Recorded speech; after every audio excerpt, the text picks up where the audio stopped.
Yo boys. The spoilers without context thingies have come through again. Oh gosh, here it comes again. I was way off last time. Well, to be fair, if we lived in Timeline B I would have been right. And I predicted it right in Timeline B too. But of course my guess for the pipe pushing Sean's eye back in was really Sean beating someone up to escape hospital in our timeline. And of course there's another timeline where a red dude who's permanently burned and has charming powers is involved, but this is Timeline C. I also predicted that we would use an Etch-a-Sketch with a car on it to turn into a real car and find you, but it was really something a bunch of racist dudes tried to steal off Sean next to his stolen car.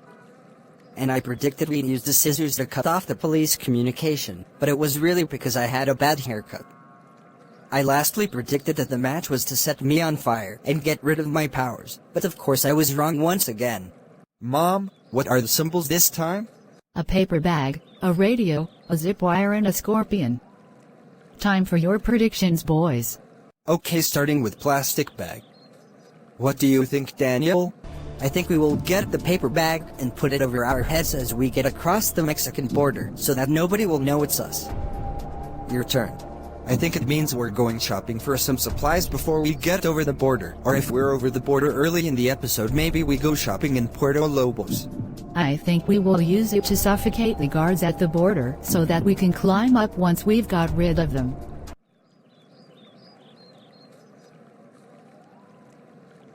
Okay, Daniel, what do you think about the radio?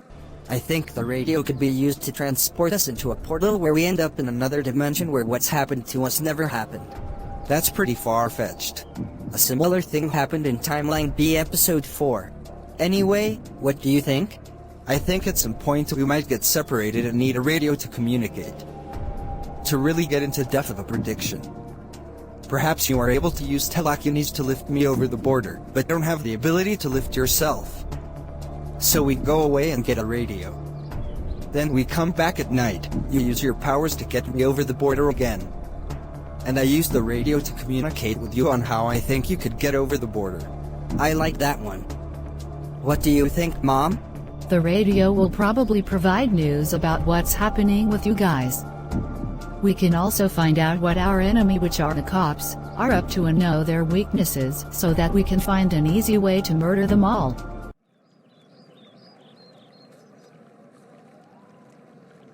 So zip wire. What do you think about that one, Daniel?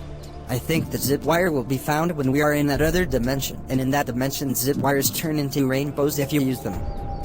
So we will use the zip wire, and it will turn into a rainbow, then we cross it and are able to meet everyone we met on our journey, because they don't know us and we can get to know them all again. Brody, Chris, Finn, Jacob etc, and you will be there too, Mom. Dude, that's very strange. Anything could happen, Sean. But we already know your predictions are never right. I predicted everything right for the last episode. Whatever, big head.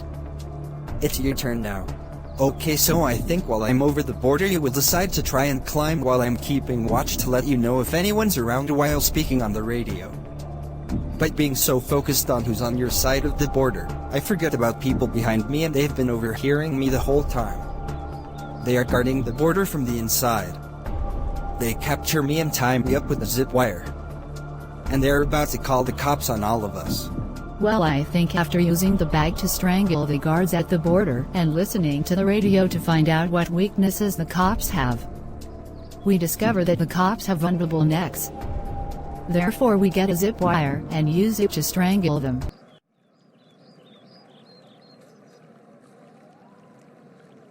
Okay.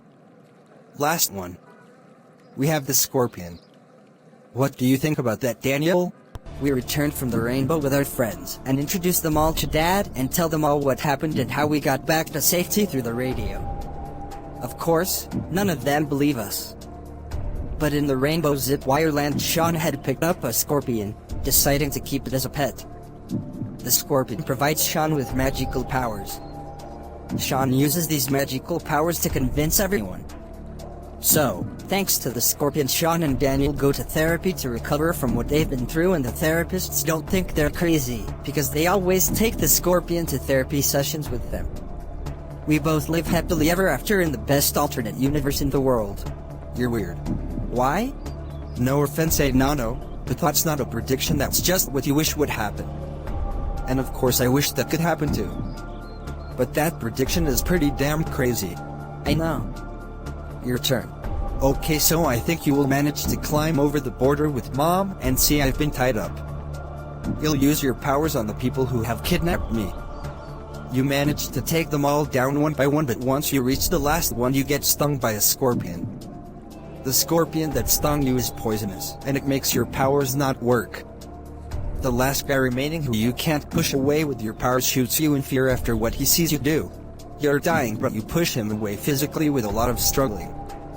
The poison kicks in and the gunshot wound makes you bleed out. You die.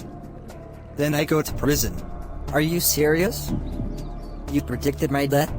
Don't worry, that's the worst ending. There's probably another ending where you survive and I go to prison depending on choices. I don't know, that's just my prediction. Whichever ending has the most percentage of players is the one you'll live out. Okay, what about you, Mom? Once we finish killing all the cops, a scorpion epidemic breaks out across Puerto Lobos. The scorpions kill everyone on planet Earth. Humanity ends in the most awful way. In blood, agony and tears.